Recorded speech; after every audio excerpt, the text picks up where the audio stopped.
तो शुरू करते हैं भाई। ये हमारे थर्मोडायनेमिक्स से PYQs हैं।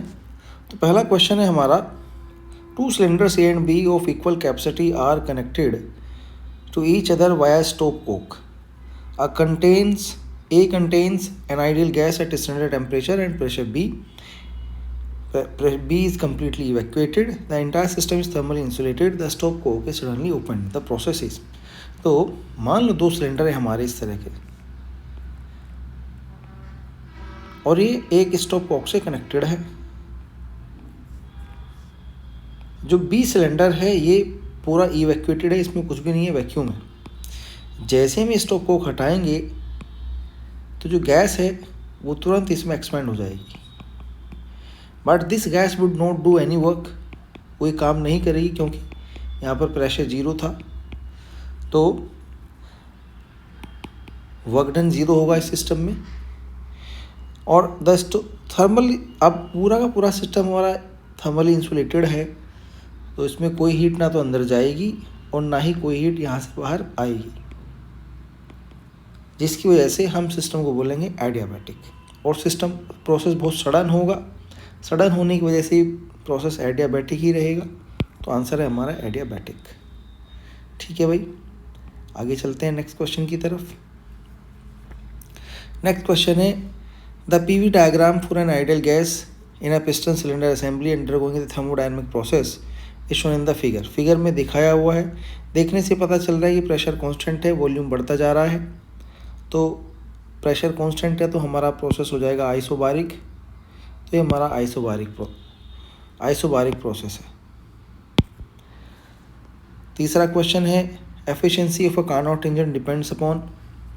एफिशिएंसी जो होती है कार्नोट इंजन की, वो जो सोर्स होता है, मान लो उससे Q2 हीट आती है, कुछ हीट वर्क डन में कन्वर्ट हो जाती है और कुछ हीट सिंक में चली जाती है। मान लो Q1 हीट सिंक में चली जाती है, और मान लो इसका टेम्परेचर T2 है सोर्स का और सिंक का टेम्परेचर T1 है।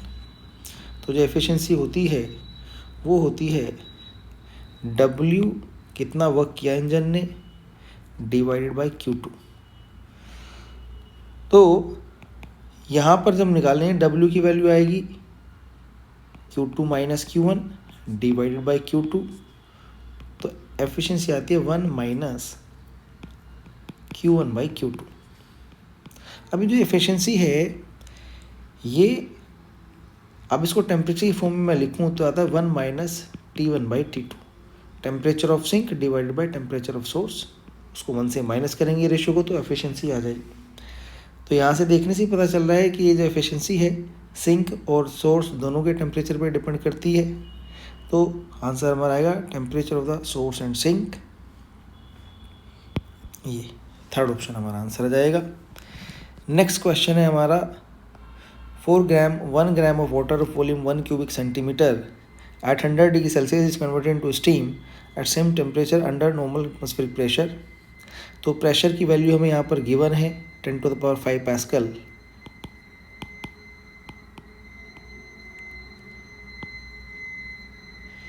तो अब यहाँ पर हमारा सिस्टम था, वॉल्यूम मास था 1 ग्राम, वॉल्यूम था 1 क्यूबिक सेंटीमीटर। एक्सपैंड होकर सिस्टम बन गया है, वॉल्यूम जो सिस्टम की आ गई है 1671 क्यूबिक सेंटीमीटर। और किस प्रेशर के अगेंस्ट ये वॉल्यूम बढ़ा है, 10⁵ पास्कल के अगेंस्ट ये वॉल्यूम बढ़ा है। तो हमने जो भी सिस्टम को एनर्जी दी है वो हमारी एनर्जी ये है, लेटेंट हीट के बराबर हमने एनर्जी दी है। तो जो डेल्टा Q की वैल्यू है, जो एनर्जी गिवन है सिस्टम की, वो है हमारी 2256 जूल पर ग्राम। हमें स्पेसिफिक लेटेंट हीट गिवन है, तो ये जो लेटेंट हीट है ये हमें गिवन है 2256 जूल पर केजी। अब हमारे पास 1 ग्राम ही सिस्टम है, तो हमें इतनी ही एनर्जी हमने सिस्टम को दी है, क्योंकि 1 ग्राम के लिए 2256 जूल चाहिए और 1 ग्राम ही हमारे पास मास है। तो एनर्जी हो गई लेटेंट हीट से, अगर हम एनर्जी निकालें तो आती है M × L। M की वैल्यू 1 है और L की वैल्यू 2256 जूल पर ग्राम है। तो 2256 जूल हमने एनर्जी सिस्टम को दी है। तो अब यहाँ पे अगर मैं वर्क डन फाइंड करूँ तो वर्क डन है P इंटू डेल्टा वी, क्योंकि P हमारा कांस्टेंट रहा है, तो 10⁵ मल्टीप्लाई इसको करेंगे प्रेशर डिफरेंस से, वॉल्यूम डिफरेंस से 1671 क्यूबिक सेंटीमीटर -1, क्योंकि इनिशियल वॉल्यूम 1 क्यूबिक सेंटीमीटर था, तो उसको क्यूबिक सेंटीमीटर को क्यूबिक मीटर में कन्वर्ट करेंगे तो डिवाइड कर देंगे 10⁻⁻6 से, क्योंकि 1 cubic centimetre equal to 10⁻⁻6 cubic metre. ये आपको पहले से पता होगा। तो आंसर आ जाएगा हमारा 1 मल्टीप्लाई करेंगे इसको 10⁻⁻6 से, तो आंसर आएगा 167 जूल। तो अब यहाँ पर फर्स्ट लॉ ऑफ थर्मोडायनामिक्स लगाएंगे, delta Q equals to delta U plus W. Delta Q की वैल्यू पता है 2256 है, प्लस डेल्टा यू की वैल्यू फाइंड करनी है, प्लस डब्ल्यू की वैल्यू पता है 167 जूल है।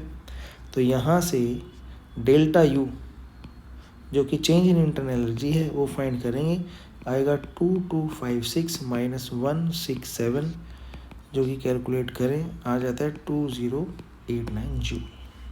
आंसर आ जाएगा 2980 जूल। ठीक है भाई, आगे चलते हैं। Question number 5, in which of the following processes heat is neither absorbed and nor release by the system.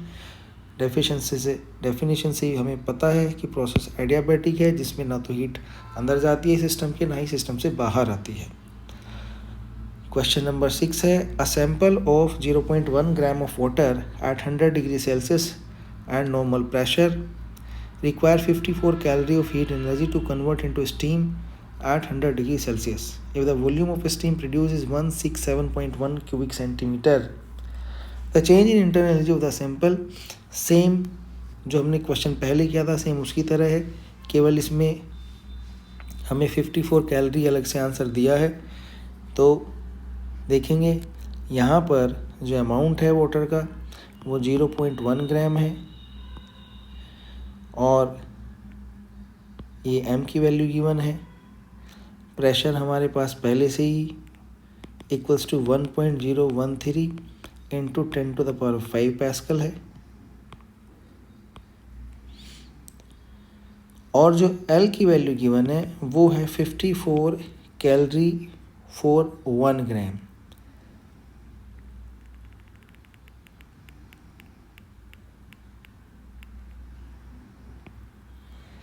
ये एक्चुअली हमारे Q की वैल्यू गिवन है, क्योंकि इसमें बता ही दिया है कि 0.1 ग्राम वाटर हमने लिया है और उसको इतनी वैल्यू चाहिए, तो Q की वैल्यू में 54 कैलोरी गिवन है।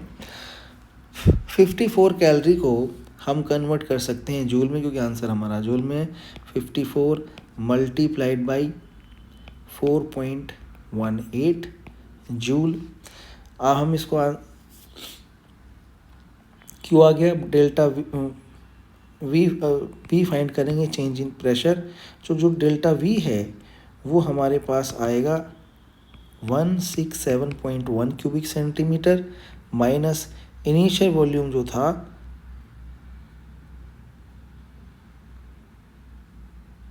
वो आएगा 0.1 क्यूबिक सेंटीमीटर, क्योंकि जो डेंसिटी होती है वाटर की 1 ग्राम पर क्यूबिक सेंटीमीटर होती है।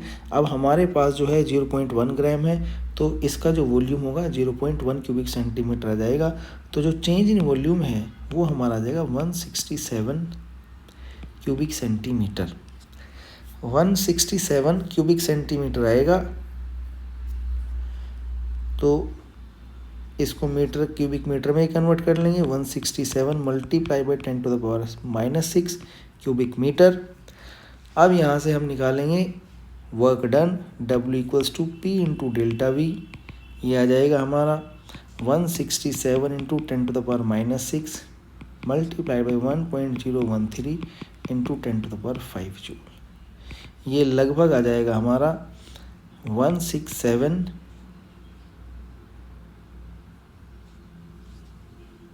इंटू 1.013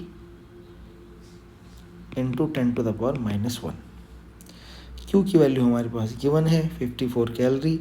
तो जो डेल्टा यू है, फर्स्ट लॉ ऑफ थर्मोडाइनमिक्स निकालेंगे, Q माइनस W वैल्यू कर देंगे 54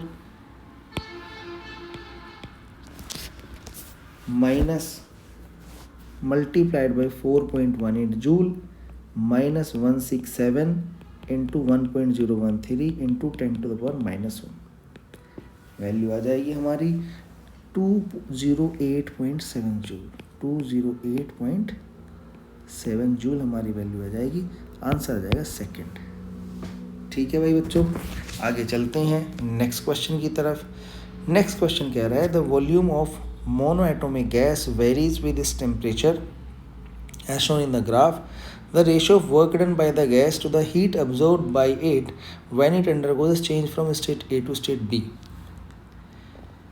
अब ये जो ग्राफ है हमें V और T के बीच में ग्राफ डायरेक्टली प्रोपोर्शनल आ रहा है, इसको मैं कह सकता हूँ V is directly proportional to T।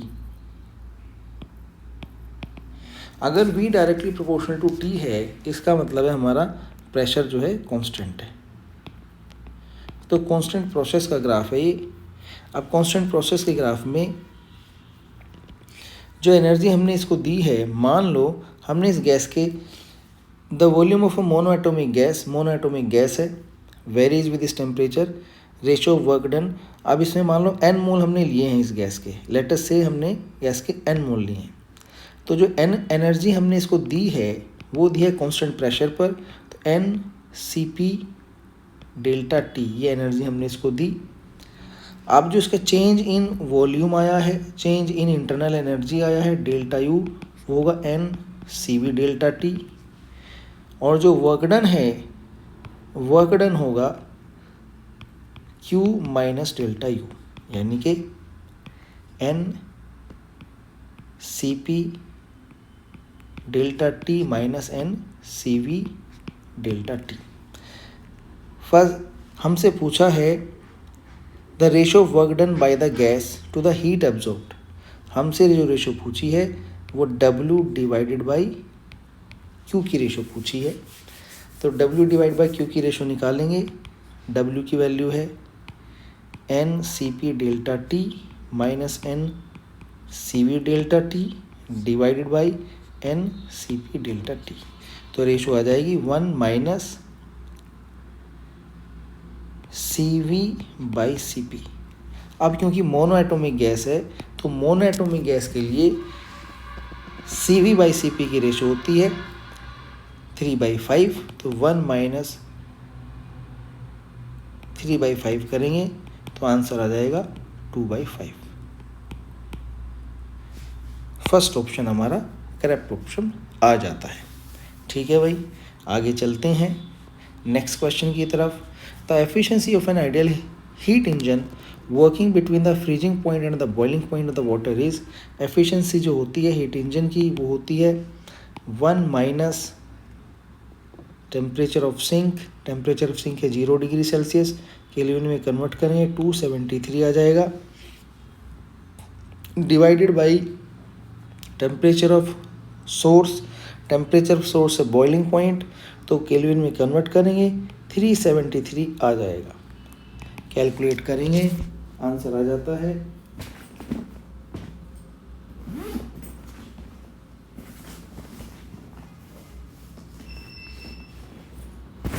Equals to 100/373,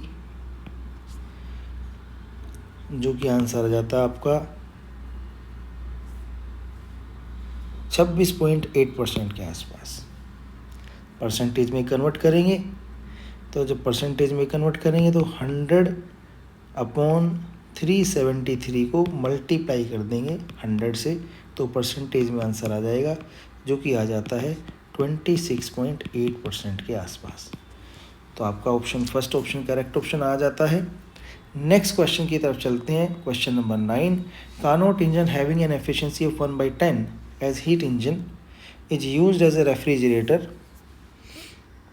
If the work done on the system is 10 joule, the amount of energy absorbed from the reservoir at the lower temperature is। Carnot engine है, efficiency है Carnot engine की 1/10, उसको refrigerator की तरह use कर रहे हैं। तो मान लो हमारे पास ये कार्नोट इंजन है, कार्नोट इंजन में ये हमारा टेम्परेचर है T2 सोर्स का, और यहाँ से वर्क डन कुछ किया, और ये T1 टेम्परेचर है सिंक का। तो यहाँ से Q1 एनर्जी गई, यहाँ पर गई Q2 एनर्जी, और वो सिस्टम में रिलीज़ हो गई।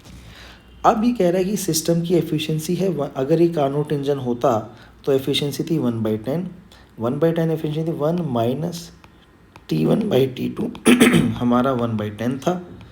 तो यहाँ से अगर मैं देखूँ तो T1/T2 की जो रेशो आती है, T1/T2 की रेशो मेरे पास मिल जाती है 1 माइनस 1/10 यानी कि 9/10। अब इस जो रेफ्रिजरेटर है इसका जो amount of energy absorb from the reservoir at lower temperature, अब इसका जो परफॉर्मेंस फैक्टर है वो हमारा आएगा heat extracted per unit work done. Heat कितनी एक्सट्रैक्ट की है Q1, वर्क डन कितना किया हमने Q2 माइनस Q1। तो ये आ जाएगा हमारा equals to Q1 1/Q2/Q1 minus 1, जिसकी वैल्यू आ जाएगी 1/T2/T1 माइनस 1। अब यहाँ पर 1/T2/T1 की वैल्यू रखेंगे 10/9, 10/9 माइनस 1, जिसकी वैल्यू आ जाती है 1/9 यानी कि 9। अब इसका मतलब है कि 1 जूल वर्क डन से ये 9 जूल एनर्जी एक्सट्रैक्ट करता है। अब यहाँ पर हमारे सिस्टम ने वर्क डन किया है 10 जूल, तो जो एनर्जी ये एक्सट्रैक्ट करेगा that energy would be equals to Q1 would be equals to 9 times W। तो यहाँ से 9 इंटू 10 करेंगे, 90 जूल की हमारी एनर्जी एब्जॉर्ब हो जाएगी। ये 9 टाइम्स W इसलिए है क्योंकि Q1/W हमारा होता है परफॉर्मेंस फैक्टर बीटा, जो कि हमने यहाँ फाइंड किया है। ठीक है भाई, तो 90 जूल हमारा आंसर आ जाता है क्वेश्चन का। ठीक है, आगे चलते हैं नेक्स्ट क्वेश्चन की तरफ। नेक्स्ट क्वेश्चन हमारा ये है, thermodynamic processes are indicated in the following diagram. और इसमें हमें एक कॉलम दिया हुआ है, अलग अलग कॉलम से मैच करना है। तो सबसे पहले हम अलग अलग प्रोसेस को देख लेते हैं। प्रोसेस 1 को देखते हैं। प्रोसेस 1 ये है। प्रोसेस 1 को देखें तो यहाँ पर हम देखते हैं कि वॉल्यूम कांस्टेंट है। तो जो प्रोसेस 1 है वो हमारा आइसोकोरिक प्रोसेस है। प्रोसेस 2 को देखते हैं, अभी प्रोसेस 2 को बाद में देखेंगे। सबसे अब प्रोसेस 4 को देख लेते हैं। प्रोसेस 4 है हमारा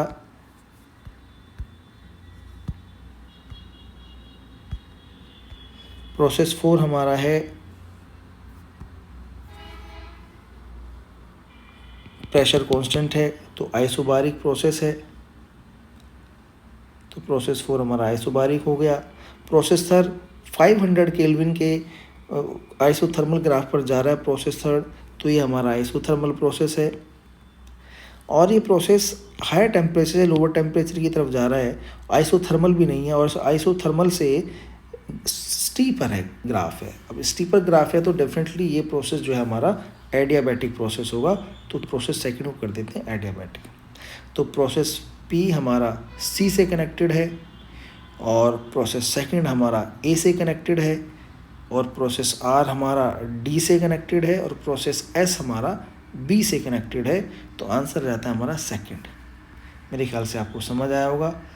तो अब हम ये इन 10 क्वेश्चंस की वीडियो बनाते हैं। नेक्स्ट 10 क्वेश्चन की वीडियो हम नेक्स्ट बना देते हैं। ठीक है बच्चों।